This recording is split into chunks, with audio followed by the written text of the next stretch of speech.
aconteceria se ele não estivesse por aqui também. Mas aí como que surgiu o restaurante nesse meio? Da padaria aí... Cara, só antes de você falar, mas assim, eu sei que vocês tiveram um processo de modernização da padaria, né? Isso. Porque eu lembro que, embora fosse uma padaria antiga, você foi com uns 20 anos, né? Vocês passaram por esse processo de modernização e de ampliação dela. Pois é. Ela teve modernização na estrutura, no atendimento, nos produtos, A variedade de produtos é muito grande. A gente já ouvia falar da padaria, de como que ela tinha melhorado, etc. Mas aí, esse que perguntou, como é que entrou o assunto de restaurante? Porque ali não era bem o ponto que está hoje, né? Vocês mudaram muita coisa, Quando vocês falaram sobre a gente, sobre fazer o podcast, a gente, num bate-papo nosso, a gente tentou elencar, assim, quais foram os grandes desafios ou pontos interessantes da trajetória, né? E, de fato, entre esses pontos foram a reforma e ampliação da Faculdade do Pão, né? Depois veio a pandemia e, de fato, o restaurante, que eu acho que o Edu pode falar um pouco sobre a... O Rafael citou aí da reforma. A ampliação demorou uns 45 dias, mais ou menos. Mas a reforma em si, desde o dia que a gente fechou a padaria, falando sobre a padaria primeiro, até abrir, foram 10 dias. Então, em 10 dias, a gente fechou a loja toda aquela reforma e abriu a loja. Juntou um prédio no outro.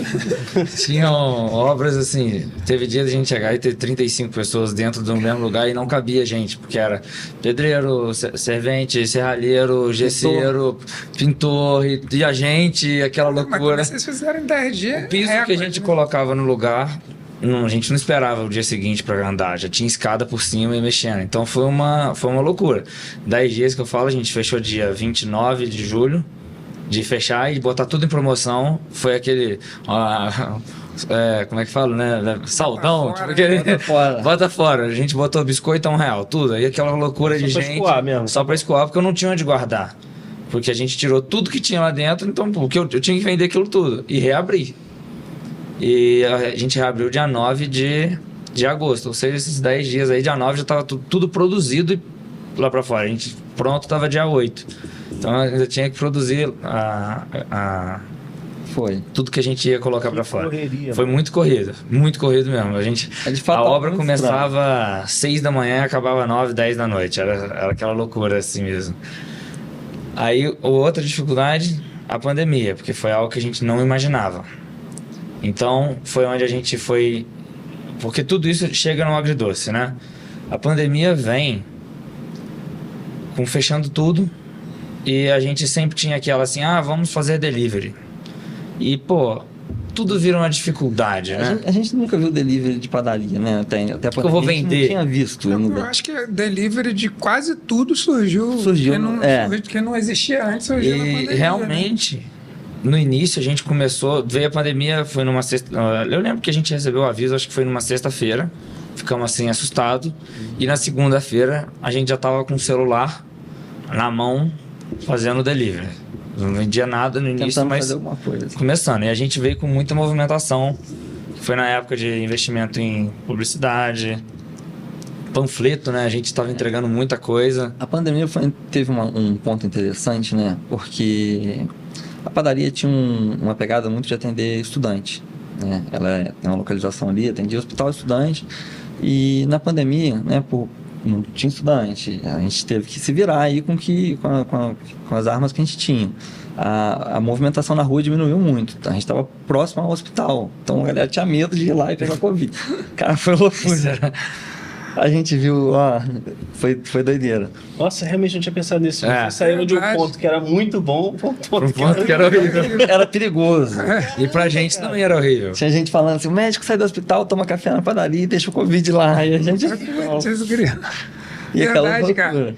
Então, assim, foi bem estranho. E aí aquela questão, e fecha, não fecha, lugar mandava fechar, outro lugar não mandava fechar. Geralmente a gente tentava olhar um mercado ou outro, esses mercadinhos mais de bairro, né? Tá aberto, a gente ficava aberto. O nosso não era uma coisa obrigatória de fechar, porque a padaria ela pode ficar aberta, ela pode funcionar. Entendi. Entendeu? Então, limitação. Tinha limitação. Então a gente continuou ali. Só que tinha vezes, né, Rafael? A gente chegava na padaria de manhã e tinham 2 funcionários.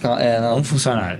Teve isso também. Porque era síndrome gripal, alguma coisa suspeita que tinha que afastar.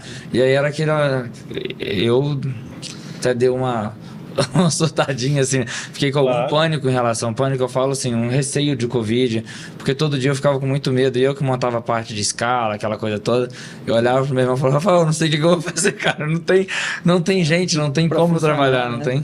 E sempre a gente tentava afastar o colega direto, né? Então, assim, sempre que alguém vinha com Covid, ou apresentava algum atestado de Covid, a gente afastava o primeiro colega mais próximo dele para tentar, né, cortar aquela raiz ali. Então, realmente foi um período assim que tinha as crises externas e internas acontecendo, e a gente muito recente com a padaria, realmente. Você estava quanto tempo com a padaria? 6 meses.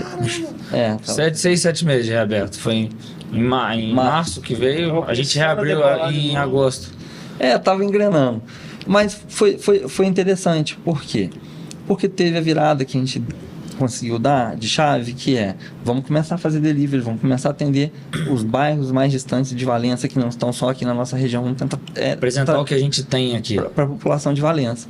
E a gente acha que isso foi muito importante, porque todo mundo que a gente conseguiu conquistar, de alguma maneira, pós-pandemia, continuou junto com a gente. E, de fato, não dá para negar que a padaria é uma grande impulsionadora do restaurante, assim, uma coisa puxa a outra, com certeza. E aí que vem, justamente, a gente tinha esse movimento de estudante, hospital, aquela coisa toda, que a gente ficou sem ele, mas a gente conseguiu suprir com um movimento de padaria, de pão, de delivery, essa coisa toda. Quando isso foi voltando tudo ao normal, a gente ficou um pouco apertado lá dentro. E surgiu a oportunidade do ponto do outro lado da praça. E a gente... Deixa eu tentar elucidar. Vocês se sentiram apertado porque tinha gente... Isso. O público consumidor já estava... As pessoas às vezes reclamavam da fila, da movimentação. Então, na verdade, vocês queriam ampliar a padaria para lá. Essa ideia da Agridoce inicial foi ampliar a padaria. A parte de lanche, alguma coisa assim, pelo menos. Transferir a parte de lanchonete da padaria, uma parte de tentar fazer um sanduíche um pouquinho melhor, porque na padaria fica tudo muito corrido. E desafogar esses momentos de muito fluxo na padaria, que a gente entende que é um problema que a gente tem. Fica meio apertado, às vezes fica quente, a fila é excessiva. Então a ideia inicial era desafogar